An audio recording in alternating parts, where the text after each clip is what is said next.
नमस्कार साथियों। आज के इस वीडियो लेक्चर में हम डिस्कस करेंगे सेक्शन 11 एंड 12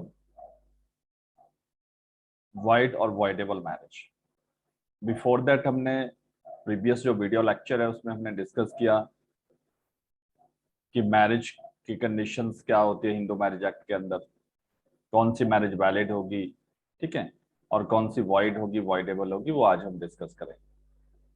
सेक्शन 11 और 12 जब भी आप वेरेक्ट रिवीजन कर रहे हो, वेरेक्ट में रीड कर रहे हो, तो always read with section 5 and section 16। ये तीनों सेक्शन आपस में कनेक्टेड है, ठीक है। तो जैसे आपको पता है कि हम वेरेक्ट रिवीजन कर रहे हैं, तो हम सेक्शन 11 और 12 वेरेक्ट रीडिंग करेंगे और उसमें से आपको बताया बताया जाएगा कि कौन से क्वेश्चन आपको बनते हैं प्रीलिम्स के लिए। ऑब्वियसली मेंस में भी आ सकता है, आपको डिफरेंस आ सकता है वॉइड और वॉइडेबल मैरिज में क्या डिफरेंस है, लेकिन प्रीलिम्स में एमसीक्यूज में आपको क्वेश्चन वहां से आ सकता है, ठीक है। सेक्शन फर्स्ट हम चूज करेंगे section 11। Section 11 of Hindu marriage act. देखो सेक्शन 11 बात करता है आपका वॉइड मैरिज। अब वॉइड मैरिज कौन कौन सी वॉइड मैरिज होती है? जैसे कि हमने देखा प्रीवियस वीडियो लेक्चर में, सेक्शन 5 में कंडीशंस दे रखी है कि आपकी हिंदू मैरिज एक्ट के अंदर जो मैरिज होनी वो कैसे सोलोमनाइज्ड होगी। तो any marriage solemnized after the commencement of this act, मतलब जब ये एक्ट आया 1955 में, shall be null and void and may on a petition presented by either party thereto. दोनों पार्टी यहाँ पे प्रेजेंट कर सकते हैं। आइदर पार्टी का मतलब हस्बैंड और वाइफ दोनों के लिए एनेबलिंग प्रोविजन है ये। Against the other party be so declared by a decree of nullity if it contravene any one of the condition specified in clause 1, clause 4 and 5 of the section 5। देखो section 5 आप याद करो, जब हमने section 5 का video हमने upload बनाया था, तो उसमें हमने बताया होगा कि सेक्शन 5 क्लॉज जो 1 है वो बाइगेमस मैरिज की बात कर रहा है। बाइगेमस मैरिज की बात कर, because section 5 clause 1 talks about monogamy कि वन टाइम एक ही वाइफ होना चाहिए। जैसे मोहम्मदन मुस्लिम लॉ के अंदर वन टाइम 4 वाइफ्स अलाउड है उनका पर्सनल लॉ में, लेकिन हिंदू में ऐसा नहीं है। हिंदू मैरिज एक्ट के अंदर एक टाइम में एक ही हस्बैंड और वाइफ, समझ गए, लिविंग। अगर आपका मान लो सपोज हस्बैंड और वाइफ है, दोनों लिविंग है और उनका रिलेशनशिप सबसिस्ट है, तो in that case they can not marry to another woman और मैन, ठीक है।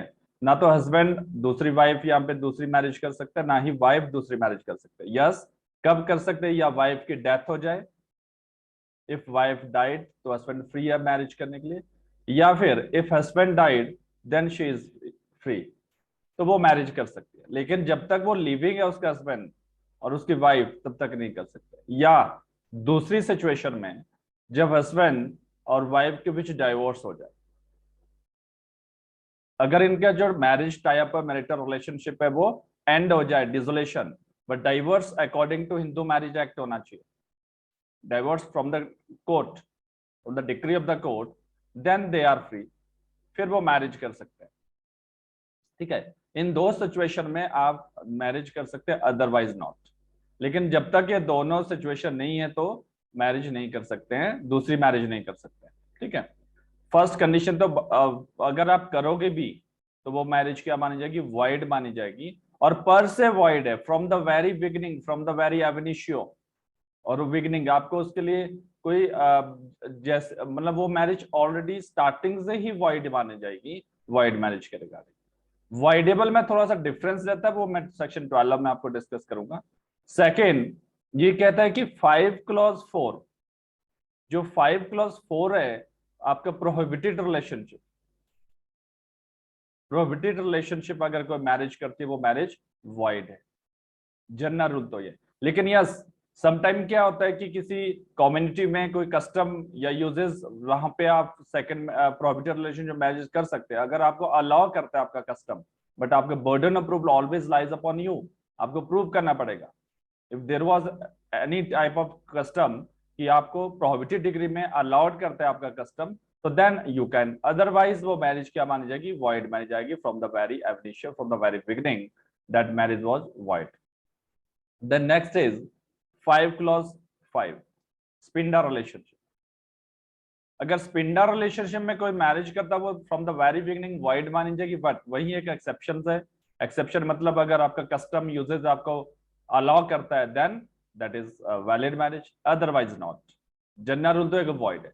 तो इन तीनों सिचुएशन में आपकी मैरिज वॉइड मानी जाएगी।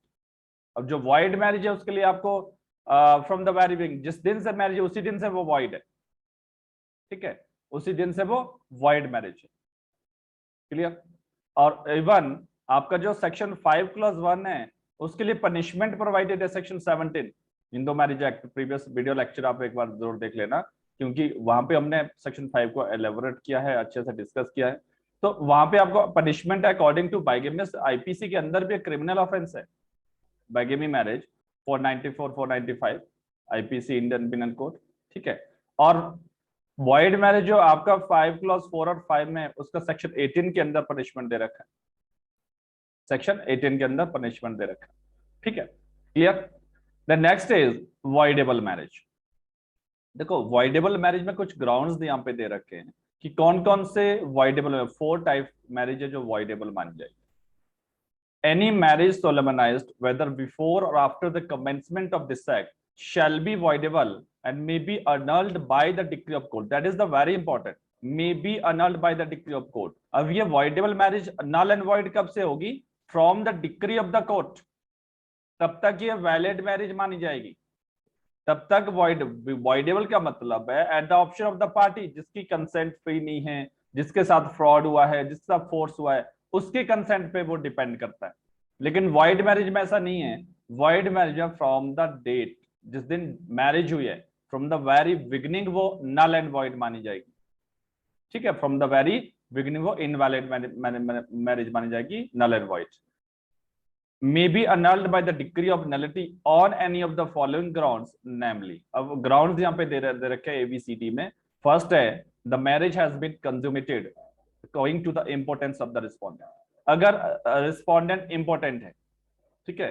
देखो जब मैरिज होती है तो मैरिज ऑब्वियसली जो मैरिटल रिलेशनशिप है, sexual intercourse between the husband and wife, अगर they are not incapable to do that तो देन इंपॉर्टेंट है। मान लो हस्बैंड वाइफ दोनों में से इंपॉर्टेंट है, तो इन दैट केस इंपॉर्टेंसी का मतलब है कि आप सेक्सुअली जो इंटरकोर्स नहीं कर सकता कोई पर्सन, तो then that is important. But sexually satisfied नहीं कर सकता, दैट इज नॉट इंपॉर्टेंट, ठीक है। Satisfaction is different thing and sexual act is different thing. तो देन इन दैट केस वो इंपॉर्टेंट होगा, ठीक है। एंड देन तब भी आपका मैरिज आप वॉइडेबल करार कर सकते हैं। मान लो हस्बैंड और वाइफ के बीच मैरिज हुआ है, मान लो हस्बैंड इंपॉर्टेंट है, ये मैरिज अब वैलिड है कब तक? जब तक आप यहाँ पे पिटीशन फाइल करोगे। जब पिटीशन फाइल की जाएगी आफ्टर दैट कोर्ट की डिक्री, कोर्ट डिक्री, बिकॉज यहाँ पे क्या देखा जाएगा, कोर्ट डिसाइड करेगा whether that marriage actually he is important और नॉट, ठीक है। तो देन कोर्ट की डिक्री के बाद ये नल एंड वॉइड होगी, तब तक ये वैलिड मैरिज रहेगी। याद रखना, तब तक ये वैलिड मैरिज रहेगी, ठीक है। अब कोई भी हस्बैंड और वाइफ यहाँ पे पिटीशन फाइल कर सकता है। तो इन दैट केस कोर्ट की डिक्री मिलने के बाद with effect from the court decree, null and void कब से मानी जाएगी? नल कब से मानी जाएगी? From the date of the court decree, ठीक है। तब तक ये वैलिड मैरिज रहेगी। इन बिटवीन अगर कोई दूसरी मैरिज करता है, मान लो हस्बैंड ने वाइफ के ऊपर केस फाइल किया यहाँ पे, या वाइफ ने हस्बैंड के ऊपर केस फाइल किया, तो इन दैट केस अगर कोई भी पार्टी दूसरी मैरिज करता, वो मैरिज वाइगेमस मैरिज मानी जाएगी जब तक कोर्ट की डिक्री पास नहीं। वॉइडेबल मैरिज में ध्यान रखना आपने। लेकिन अगर आफ्टर पासिंग कोर्ट, जब कोर्ट डिक्री पास कर लेता है, उसके बाद यू आर फ्री, आप दूसरी मैरिज कर सकते हो, ठीक है। Second, the marriage is in contravention of the condition specified clause 2 of 5, insanity, unsoundness, ठीक है, वो सब आपका 5 clause 2 की अगर कंडीशन आप ब्रीच करते हो तब भी आपका मैरिज वॉइडेबल माना जाएगा, ठीक है। तब भी आपका मैरिज वॉइडेबल माना जाएगा। तो क्लियर हो गया, 5 clause 1 में अगर कंट्रावेंशन है तो वॉइड मैरिज होगी, 5 clause 2 में कंट्रावेंशन है तो वॉइडेबल मैरिज होगी। 5 clause 3 के रिगार्डिंग यहाँ पे हिंदू मैरिज एक्ट साइलेंट है, ना तो वॉइडेबल बोला गया ना वॉइड बोला गया है, लेकिन उसके लिए चाइल्ड प्रोविजन एक्ट 2016 में बोला गया है कि वो वॉइडेबल मैरिज होगी, अडॉप्शन ऑफ द चाइल्ड, जो माइनर है, चाहे ब्राइड ग्रूम है चाहे वो ब्राइड है। थर्ड, 5 clause 4 एंड 5 clause 5 दोनों वॉइड मैरिज होगी, ठीक है, दोनों वॉइड मैरिज होगी। सी that the consent of the petitioner or where the consent of the guardian in marriage of the petitioner was required under section 5 as it is stood immediately before the commencement of the child marriage restraint amendment act 1978. The consent of such guardian was obtained by force or by fraud as the nature of the ceremonies as any material fact and circumstances concerning the respondent. देखो यहाँ पे consent of the petitioner की बात है, बाकी चीजें जो आप यहाँ पे गार्डियन की बात की तो ऑब्वियसली अब माइनर, अगर माइनर मैरिज होते तो voidable according to child provision 2006 का जो एक्ट है उसके आने से ये रिलक्टेंट हो गया है यहाँ पे, ठीक है। जो भी चाइल्ड मैरिज होगी वो डील बाय द चाइल्ड, जो प्रोविजन मैरिज एक्ट है 2006 उससे डील की जाएगी। वो तो ऑलरेडी यहाँ गार्डियन के कंसेंट मैटर नहीं करती है, पार्टी की कंसेंट मैटर करती है। अगर माइनर है तो हम डील करेंगे 2006 एक्ट के अकॉर्डिंग। लेकिन यस, अगर पिटिशनर की कंसेंट बाय फोर्स और फ्रॉड आपने ली, फोर्स मतलब आपने फिजिकली फोर्स, प्रेशर यूज किया, कॉर्शन एक्सेट्रा। अगर फ्रॉड दो तरह से हो सकता है, फ्रॉड लाइक सेरेमनीज के रिगार्डिंग फ्रॉड हो सकता है, as to material fact fraud हो सकता है, fraud in the case of sometimes ceremonies के रिगार्डिंग। मान लो सपोज आपने किसी वुमेन को आर्य समाज मंदिर ले गया, आपने ये बोल के ले गया ये कोई सत्यनारायण कथा है और वहां पे आपने मैरिज परफॉर्म कर दिया, ठीक है, सेरेमनीज के रिगार्डिंग, और देन वो आपका फ्रॉड माना जाएगा। सेकेंड थिंग, मटीरियल फैक्ट जो एसेंशियल था उस मैरिज के लिए। मान लो एक वुमेन की कंसेंट लेने के लिए, मान लो आपने बोला कि यू आर IAS ऑफिसर, ठीक है, कि आप IAS ऑफिसर हो या SDM हो, आप गवर्नमेंट एम्प्लॉय हो, बट एक्चुअल में यू आर नॉट, आपने फ्रॉड किया। अगर वो लड़की अगर आप उसको सच बता देते कि आप गवर्नमेंट जॉब में, हो सकता है वो अपनी कंसेंट ना देती मैरिज के लिए, तो आपने you took the consent of that girl bye fraud, आपने उसकी कंसेंट फ्रॉड के थ्रू लिया, आपने प्री मैरिटल स्टेटस को कंसील किया, ठीक है, वो फ्रॉड हो सकता है। आप मान लो सपोज कोई वुमेन है, उसका वो चाइल्ड प्रोक्रिएशन नहीं कर सकती है, ठीक है, समझ गए हो, तो वो मतलब कंसीव नहीं कर सकती है चाइल्ड को, और उसने वो छुपाया। हो सकता है अगर आपने उसको बताया होता तो वो हस्बैंड आपसे मैरिज ना करता, अगर करता वो ठीक है, अगर बताने के बाद करता कोई पर्सन, अगर मैरिज होती है दैट्स ओके, क्योंकि आपने फ्रॉड नहीं किया, बिकॉज आपने जो कंसेंट ली वो अंडर फ्रॉड है, तो वहां पे आप अपनी मैरिज को अनल्ड करवा सकते हैं फ्रॉम द कोर्ट। वही प्रोसीजर रहेगा कि कोर्ट की डिक्री के बाद वो इनवैलिड मानी जाएगी, वॉइडेबल मानी जाएगी। that the respondent was afford that the respondent was at the time of marriage pregnant by some other person other than the petitioner, और that is very important कि मान लो सपोज हस्बैंड और wife के बीच marriage है, लेकिन wife at the time जब marriage हुई वो प्रेग्नेंट है बाय अनदर पर्सन, अनदर मतलब H1 से प्रेग्नेंट है या कोई किसी और पर्सन से प्रेग्नेंट है, but not by the husband, not by the petitioner। तो इन दैट केस ये जो रेमेडी है 12 clause 1D का, ये हस्बैंड के लिए, बिकॉज यहाँ प्रेग्नेंट वाइफ के लिए, कि वाइफ अगर प्रेग्नेंट सम अदर पर्सन है बिफोर द मैरिज, तो देन आप अपनी मैरिज को वॉइडेबल करवा सकते हैं, वॉइडेबल कर सकते हैं। तो यहाँ पे आप ऑलवेज याद रखना कि 112 इंडियन एविडेंस एक्ट भी आपको यहाँ पे रेड करना है, तो थोड़ा सा इसका भी ध्यान रखना। देन नेक्स्ट इज, अब आप कितने टाइम के अंदर, आपको टाइम पीरियड दिया गया है, आप पिटीशन फाइल करोगे before the court, but time period कितना है, जो आपने अभी तक ग्राउंड्स हमने देखे A से लेकर D तक, उन्हीं के रिगार्डिंग यहाँ पे बात की गई है। Notwithstanding anything contained in subsection 1, no petition for annulling of marriage A on the ground specified clause C subsection 1, ये बता entertaining है fraud और force के रिगार्डिंग, fraud और force clause 1A में fraud और force की बात की गई। अब कितने टाइम के अंदर petition फाइल करनी पड़ेगी, टाइम लिमिट बताया गया आपको। The petition is presented more than 1 year after the force has ceased to operate, as the case may be, the fraud has to be discovered. The petitioner has, with his or her full consent, lived with the other party to the marriage as husband or wife after the force had ceased to operate, as the case may be fraud has been discovered. मान लो suppose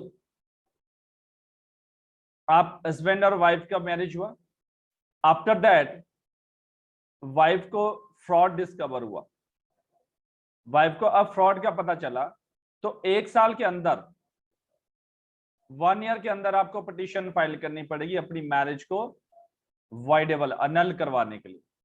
कितना time का period आपका? 1 year. After 1 year आप नहीं कर सकते। After 1 year from the date of the discovery of the fraud, from the date of the जब आपको डिस्कवर हुआ फ्रॉड, उस दिन से लेकर 1 ईयर तक, after that you can not file petition according to section 12+2A। ठीक है, तो आपको आपके पास 1 साल का टाइम है, 1 ईयर के अंदर आपको पिटीशन फाइल करना, after that you can not.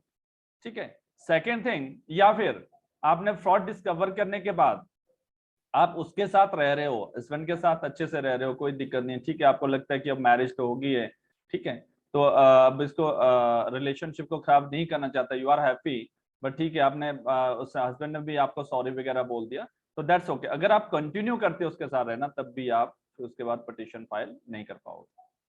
Second thing, on the ground specified clause D of section subsection 1 shall be entertained unless the court is satisfied that the petitioner was at the time marriage ignorant of the fact alleged, कि at the time मेरे petitioner को ये पता बात नहीं थी पता, उसने इग्नोर किया। That proceeding has been instituted in the case of marriage solemnized before the commencement of this act within 1 year of such commencement, and in case of marriage solemnized after such commencement within 1 year from the date of the marriage, and that the marital intercourses with the consent of petitioner has not taken place since the discovery of petitioner existence of such ground। यहाँ भी same है, अगर आप कोई wife pregnant है before the marriage और at the time of marriage वो pregnant है, at the time of marriage वो प्रेग्नेंट है और पिटिशनर को उस बात का इल्म नहीं है, इन दैट केस आपके पास भी 1 ईयर का टाइम है from the date of marriage. कितने टाइम पीरियड है? From the date of marriage 1 year का टाइम है, आप 1 ईयर के अंदर आपको पिटिशन फाइल करना पड़ेगा। अगर आप 1 ईयर के अंदर पिटिशन फाइल नहीं करते आफ्टर दैट, इसका मतलब आपने वो अडॉप्ट कर लिया है, ठीक है, या फिर आपने मैरिटल, ऑब्वियसली आपको पता लगते हुए भी आपको पता चल गया कि she was pregnant at the time when marriage was solemnised, but फिर भी आपने कंटिन्यू रखा इंटरकोर्सेस एक्सेट्रा विद द वाइफ, तो ऑब्वियसली फिर आप पिटिशन फाइल नहीं कर पाओगे।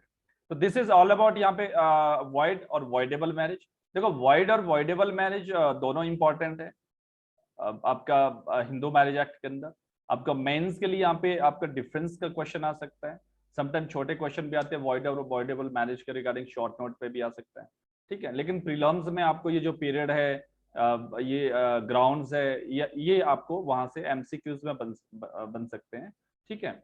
और थोड़ा सा आप अमेंडमेंट पे भी ध्यान दिया करो कि जो फुटनोट में आपके वेरेक्ट में अमेंडमेंट्स होती है, ठीक है, तो वहां आप इनको एक बार देख लिया करो, और चाहे तो आपका शॉर्ट नोट आप बुलेट नोट में आप इनको ऐड कर लिया करो, क्योंकि एमसीक्यूज आपको यहाँ से बन जाते हैं।